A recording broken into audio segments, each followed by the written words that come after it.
Today's class basically gets into the first part of the book, kind of recognizing, how we can create a social order in kitchens and restaurants.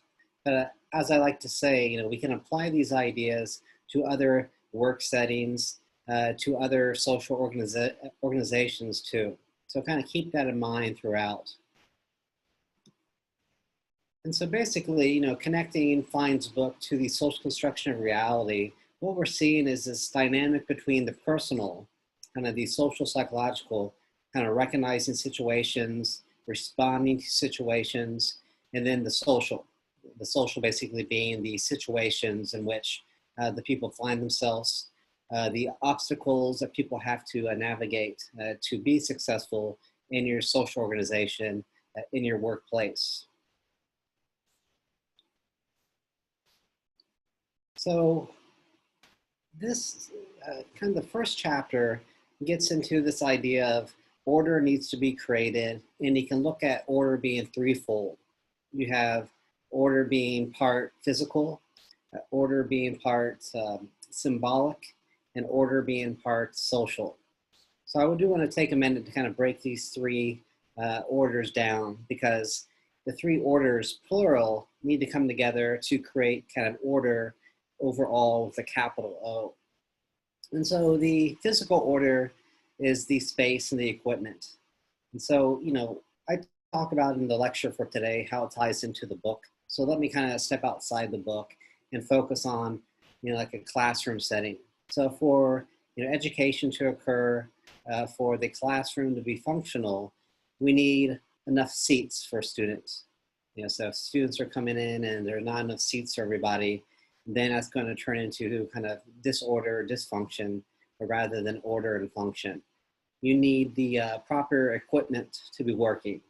So if I'm going to be showing a PowerPoint, I need the projector to work. If I need to write on the chalkboard, I need chalk to use.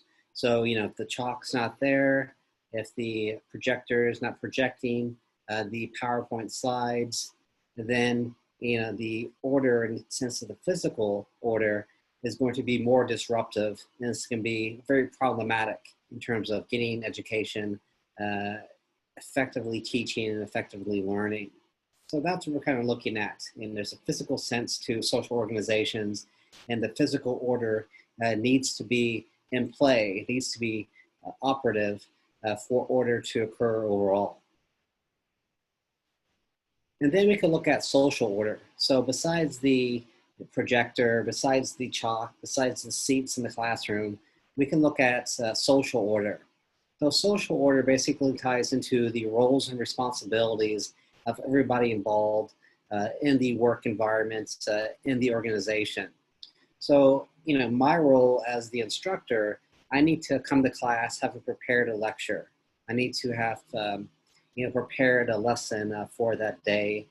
I need to have assigned you reading, so we're all on the same page in terms of what we're going to be discussing, what I'm going to be teaching, what you're going to be learning.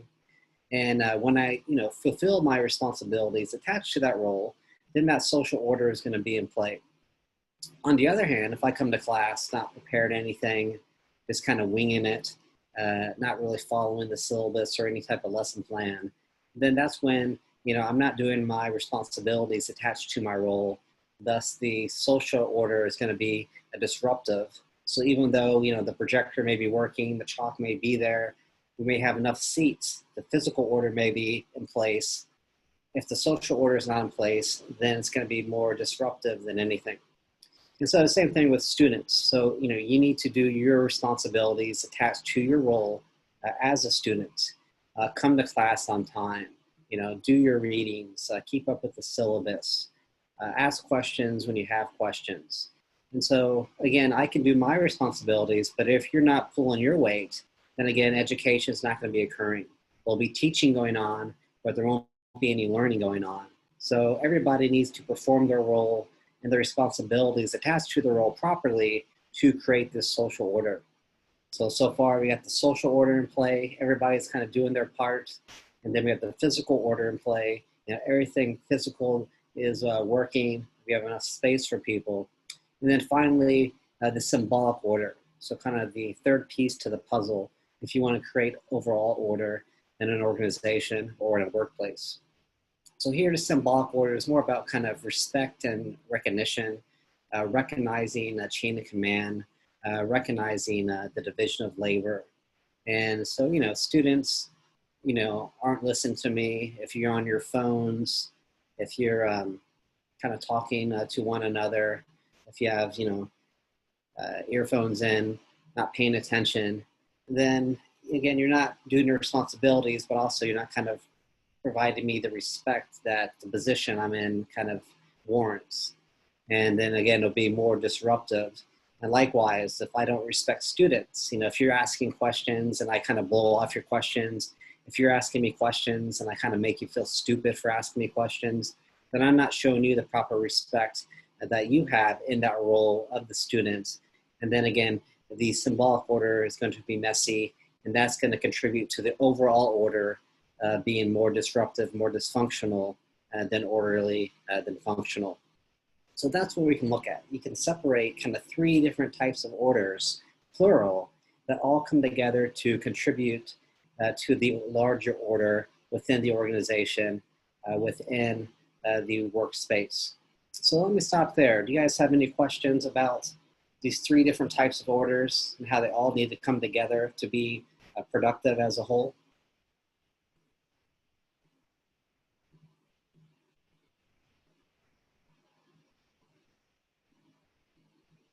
So again, I look at the classroom setting. You could apply this to sports as well, just to any organization. You could break it down into these three different kind of dimensions of order, and they all need to kind of come and play to have order with a capital O. So now with this kind of background, we can get into how people start to create this order, how people are motivated to have that physical order in play, have the social order in play, and the symbolic. And when we say to have it in play, we're saying how do they navigate difficulties within each order?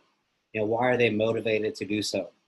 So here's where Fine gets into the role of play, the role of leisure at work. And to me, as I say in the lecture for today, I find this as an interesting conversation because, often in a classroom, we're told, not to mess around, we don't want any horseplay.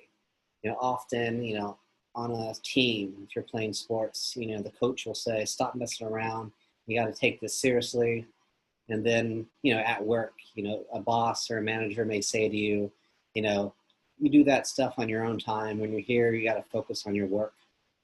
Here, Fine says, actually having a little bit of horseplay, having a little bit of fun at work, a little bit of play within the work environment is actually productive.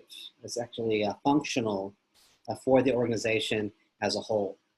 And it's functional because what it does, it kind of encourages and motivates people to navigate any difficulties when it comes to the physical order. So yeah, you may not be happy with your equipment, so you have an option. You can throw a fit, and that could be disruptive to the operation, or you can compromise. And when you compromise, things will go smoothly, the order will be there. The roles, so, I don't like the pay I get for the job. I don't like what I do in the job. So what are you going to do? Are you going to not work and not do your responsibilities? Or are you going to do it not because it's for you, but it's for the team as a whole? And so this is what he's getting at. There's these difficulties. And when you encounter a difficulty, you can go a couple different ways. A negative way that will hurt the order, or a positive way that will help establish and maintain order. And Fine argues that when you have play going on at work, what happens as a result is you start to build these interpersonal connections that ultimately creates a work culture. And this work culture brings people together. You feel like, it's more about the team than me. It's more about kind of the larger organization than the individuals within the organization. So when you have this culture that's produced by, messing around, He talks about all these different things, pranking, joking around, socializing, having different nicknames. And when you're doing all these things, that work culture is created. And once people have that work culture, it becomes more about doing your job, even though you may not like doing it, because you're doing it for some type of greater good. Compromising when you're not happy, showing respect to people when that respect needs to be shown. So, that's what Fine's looking at. And this ties into the first part of your paper you're going to be writing, kind of looking at how play is functional, then come up with a couple of examples of how it is functional because it's creating this work culture, the work culture that lends itself to people maintaining the orders within the physical, social, and symbolic senses. So any questions about this?